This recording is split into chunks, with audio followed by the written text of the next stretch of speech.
October 4th, 1968. A Soviet trijet lifts off for the first time, beginning a service life that would outlast the country that built it. This was the Tupolev Tu-154. It entered commercial service in 1972 and quickly became the Soviet Union's primary medium-range airliner. According to official manufacturer documentation from Tupolev PJSC, 1,026 aircraft were produced between 1968 and 2013. At its peak, it operated across the entire Soviet Union and throughout Eastern Europe, Central Asia, parts of Africa, and the Middle East. During the 1970s and 1980s, it formed the backbone of Aeroflot's medium-haul network. Soviet civil aviation records show it operated from Arctic regions to Central Asian airfields, often under extreme climate conditions. In the 1980s, Aeroflot was the largest airline in the world by passenger numbers, and the Tu-154 was one of its most widely used aircraft. But the global aviation industry changed. After the collapse of the Soviet Union in 1991, airlines began transitioning to Western-built aircraft with newer engines and updated avionics. Fuel efficiency standards tightened. Noise regulations under ICAO Annex 16 became stricter. By the 2010s, most commercial operators had retired the Tu-154, with one exception. Air Koryo continued operating Tu-154 variants long after most global carriers phased them out. Civil aviation fleet databases confirm that the aircraft remained part of Air Koryo's fleet well into the 2020s. The aircraft has disappeared from most commercial skies, but not from all of them. In the early 1960s, Soviet civil aviation authorities needed a replacement for the aging Tu-104 and Tu-124 fleets. The Soviet Ministry of Civil Aviation issued requirements for a medium-range jet capable of operating reliably across a vast territory where airport infrastructure varied widely in quality. According to Tupolev program archives, the aircraft had to function in extreme cold, high crosswinds, and on secondary runways that were not always in optimal condition. Ground support equipment could not be assumed. Maintenance facilities were often limited. The aircraft had to tolerate that environment without dependence on advanced airport systems. Its configuration directly reflected those requirements. The Tu-154 adopted a rear-mounted triple-engine layout with 3 turbofan engines positioned at the base of the vertical stabilizer. By mounting the engines high and away from the runway surface, designers reduced the likelihood of foreign object ingestion from debris, gravel, or ice. This mattered in regions where runway cleaning standards differed from those in Western Europe or North America. The aircraft also incorporated a T-tail configuration, placing the horizontal stabilizer above engine exhaust and runway spray, improving stability and keeping control surfaces clear of contamination during operations in snow and slush. The structure was reinforced to withstand repeated operations in demanding conditions. The airframe was engineered for high cycle usage across remote routes, and durability was prioritized over weight savings. Soviet documentation emphasizes structural strength and operational resilience rather than fuel optimization. The technical specifications place it firmly within the medium-range category of its era. The aircraft measures 47.9 meters in length and spans 37.55 meters from wingtip to wingtip. In its most common later variant, the Tu-154M, maximum takeoff weight reaches approximately 104,000 kilograms. Power is provided by 3 Soloviev D30KU low-bypass turbofan engines, each producing roughly 10,500 kilograms of thrust, based on manufacturer data from Russian engine authorities. Performance was competitive for its time. Cruising speed is approximately 850 kilometers per hour, or around Mach 0.82, placing it at the upper end of medium-range jet performance during the 1970s. Maximum range for the Tu-154M extends to about 6,600 kilometers under optimal payload conditions. Takeoff performance allows operations from runways approximately 2,600 meters in length, depending on aircraft weight and environmental factors. These figures enabled service between major Soviet cities separated by long distances while still accessing secondary regional airports. Comparison with Western contemporaries illustrates its positioning.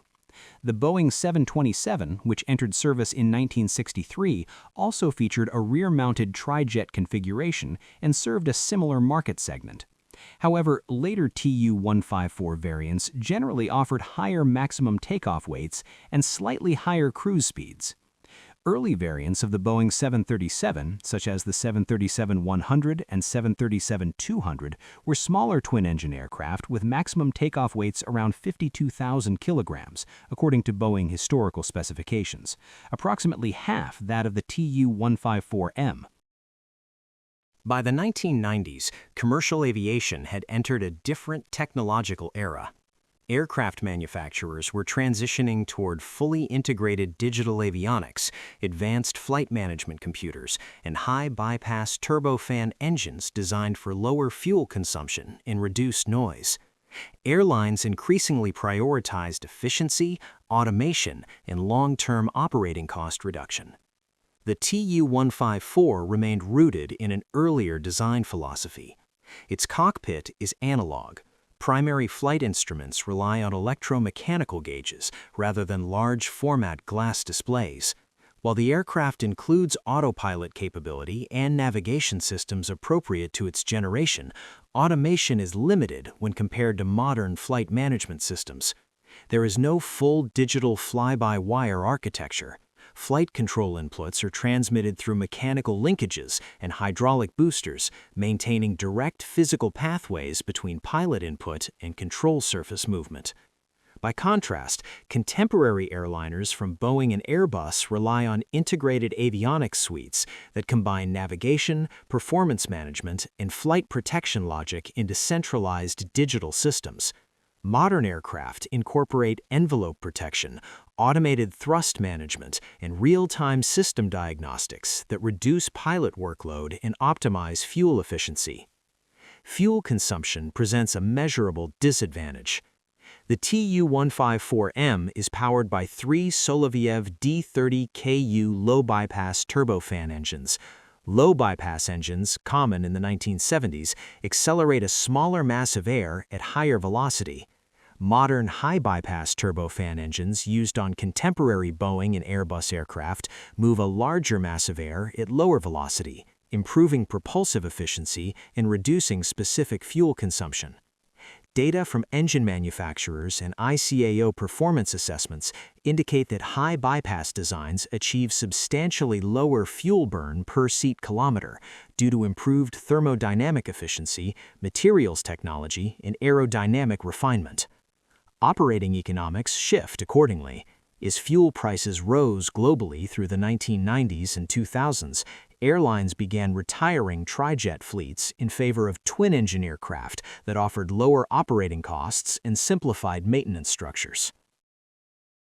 Maintenance becomes more demanding as an aircraft ages, and the Tu-154 is no exception. Serial production of the Tu-154 ended in 2013, and once the manufacturing lines closed, the steady supply of new, factory-built components slowed significantly. As a result, operators have had to depend on existing stockpiles, refurbished parts, and overhaul programs to keep the aircraft airworthy. At the same time, older airframes require more frequent inspections, closer monitoring for corrosion, and detailed structural fatigue checks.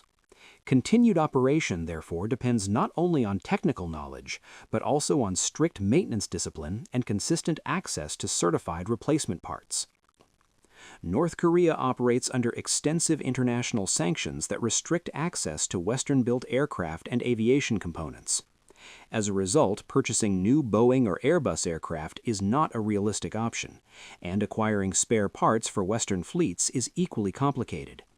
Financial restrictions, export controls, and certification barriers all combine to limit procurement choices in ways that most airlines do not experience.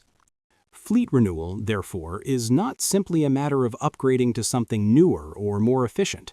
It is shaped by geopolitical limits that narrow the field of available aircraft types.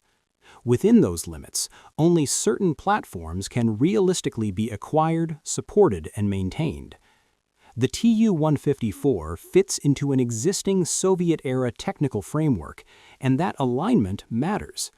Training programs are already built around its systems, maintenance crews understand its architecture, and the necessary documentation and infrastructure are in place. Because of that, it remains serviceable within the boundaries imposed by sanctions. For a profit-driven airline operating freely in global markets, the Tu-154 would not be the logical choice. It burns more fuel than modern twin-engine jets, generates higher noise levels, and demands more maintenance as it ages. Under normal commercial conditions, those factors would justify retirement. Under sanctions, however, the decision is not driven purely by efficiency. It is driven by availability, supportability, and control. And for now, the Tu-154 remains one of the few aircraft that meets those conditions.